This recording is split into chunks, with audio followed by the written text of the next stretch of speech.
Well, this is such an honor, and it's wonderful to be in the presence of an organization that is really making a difference in the world. And I'm intensely grateful for the opportunity to speak to you today.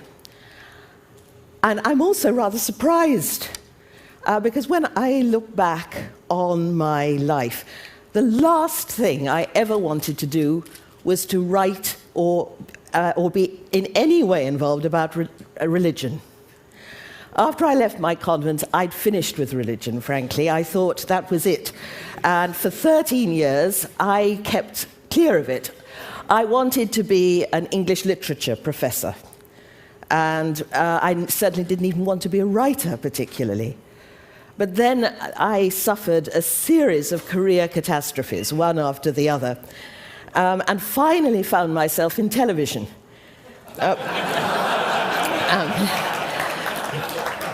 I said that to Bill Moyers, and he said, "Oh, we take anybody." And I was doing some rather controversial religious programs. This went down very well in the UK, where religion is extremely unpopular. And so for once, the only time in my life, I was finally in the mainstream. But I got sent to Jerusalem to make a film about early Christianity. And there, for the first time, I encountered the other religious traditions, Judaism and Islam, the sister religions of Christianity. And while I found I knew nothing about these faiths at all, despite my own intensely religious background, I'd seen Judaism only as a kind of prelude to Christianity, and I knew nothing about Islam at all. But in that city, that tortured city, where you see the three faiths jostling so uneasily together, you also become aware of the profound connection between them. And it has been the study of other religious traditions that brought me back to a sense of what religion can be, and actually enabled me to look at my own faith in a different light. And I found some astonishing things in the course of my study that had never occurred to me. Frankly, in the days that when I thought I'd had it with religion, I just found the whole thing absolutely incredible. These doctrines seemed unproven, abstract, and to my astonishment, when I began seriously studying other traditions, I began to realize that belief, which we make such a fuss about today, is only a very recent religious enthusiasm. It surfaced only in the West in about the 17th century. The word belief itself originally meant to love, to prize, to hold dear. In the 17th century, it narrowed its focus, for reasons that I'm exploring in a book I'm writing at the moment, to include, to mean an intellectual assent to a set of propositions. Credo, I believe, it did not mean I accept certain creedal articles of faith. It meant I commit myself, I engage myself. Indeed, some of the world traditions think very little of religious orthodoxy. In the Quran, religious opinion, religious orthodoxy is dismissed as zanna, self-indulgent guesswork about matters that nobody can be certain of one way or the other, but which makes people quarrelsome and stupidly sectarian. So if religion is not about believing things, what is it about? What I've found across the board is that religion is about behaving differently. Instead of deciding whether or not you believe in God, first you do something, you behave in a committed way, and then you begin to understand the truths of religion. And religious doctrines are meant to be summons to action. You only understand them when you put them into practice. Now, pride of place in this practice is given to compassion. And it is an arresting fact that right across the board, in every single one of the major world faiths, compassion, the ability to feel with the other, in the way we've been thinking about this evening, is not only the test of any true religiosity, it is also what will bring us into the presence of what Jews, Christians, and Muslims call God, or the divine. It is compassion, says the Buddha, which brings you to nirvana. Why? Because in compassion, when we feel with the other, we dethrone ourselves from the center of our world and we put another person there. Once we get rid of ego, then we're ready to see the divine. And in particular, every single one of the major world traditions has highlighted and has said put at the core of their tradition what's become known as the Golden Rule. First propounded by Confucius 5 centuries before Christ. Do not do to others what you would not like them to do to you. That, he said, was the central thread which ran through all his teaching and that his disciples should put into practice all day and every day. And it was the Golden Rule would bring them to the transcendent value that he called Ren, human-heartedness, which was a transcendent experience in itself. And this is absolutely crucial to the monotheisms too. There's a famous story about the great Rabbi Hillel, the older contemporary of Jesus. A pagan came to him and offered to convert to Judaism if the rabbi could recite the whole of Jewish teaching while he stood on one leg. Hillel stood on one leg and said, "That which is hateful to you, do not do to your neighbor. That is the Torah. The rest is commentary. Go and study it." And go and study it, it was what he meant. He said, in your exegesis, you must make it clear that every single verse of the Torah is a commentary, a gloss upon the Golden Rule. The great Rabbi Meir said that any interpretation of Scripture which led to hatred and disdain or contempt of other people, any people whatsoever, was illegitimate. St. Augustine made exactly the same point. Scripture, he says, teaches nothing but charity, and we must not leave an interpretation of Scripture until we have found a compassionate interpretation of it.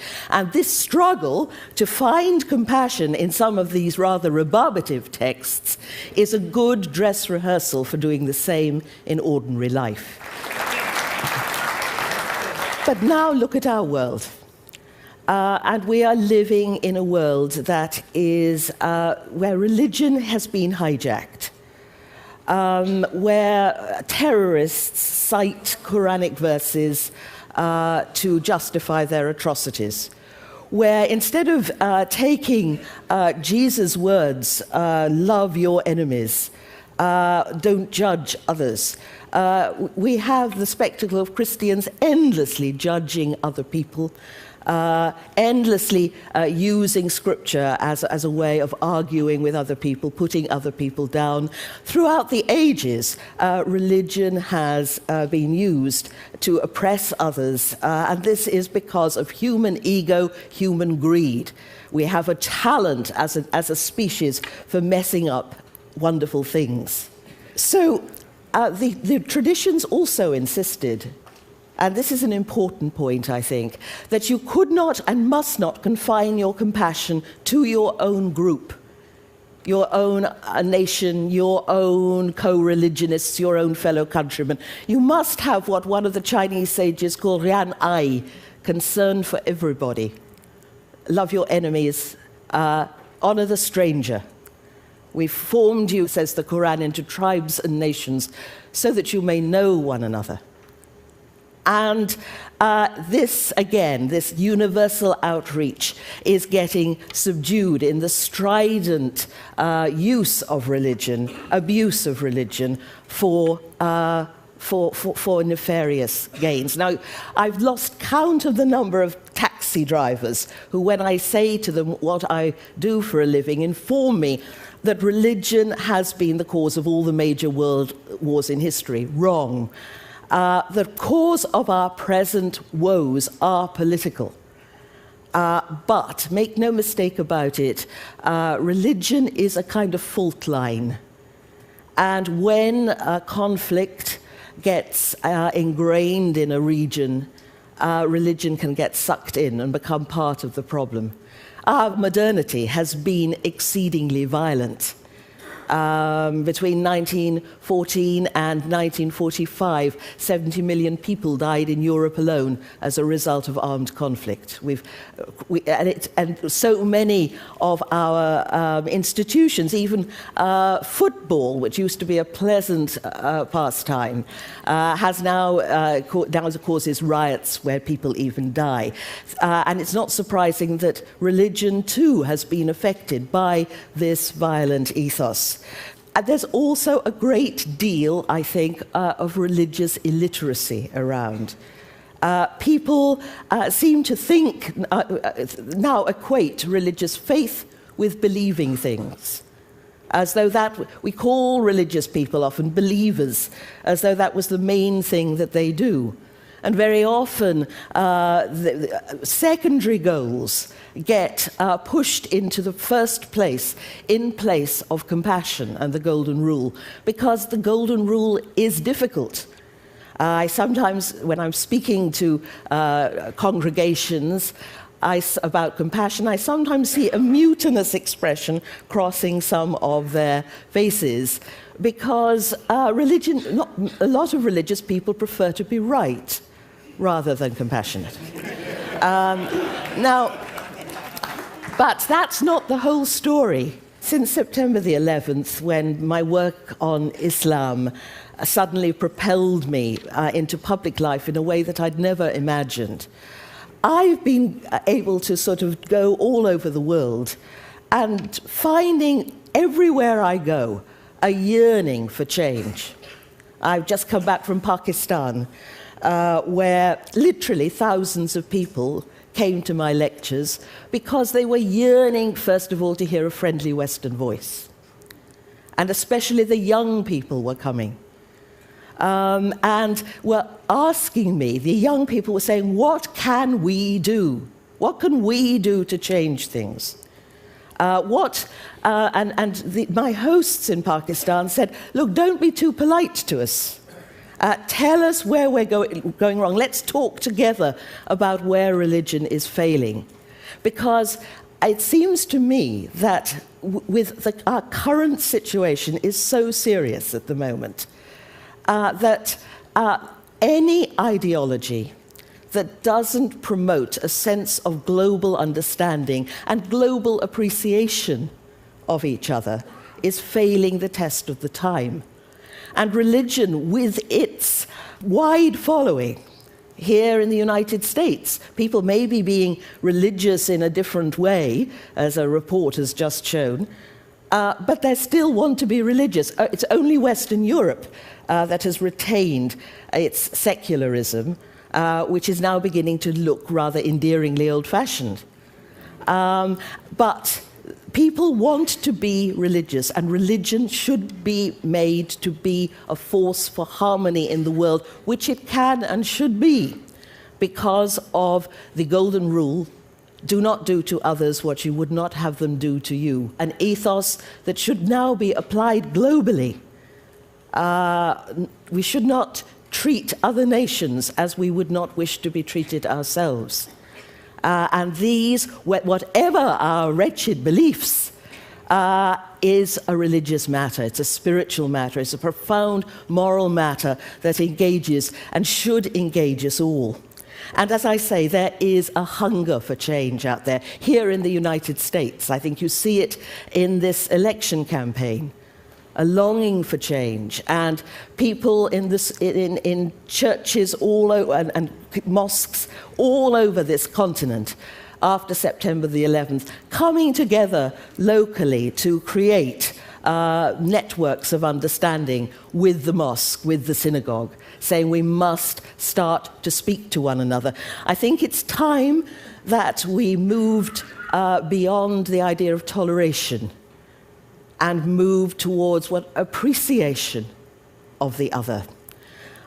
There's one story I'd just like to mention. This comes from the Iliad, but it tells you what this spirituality should be. You know the story of the Iliad, the 10-year war between Greece and Troy.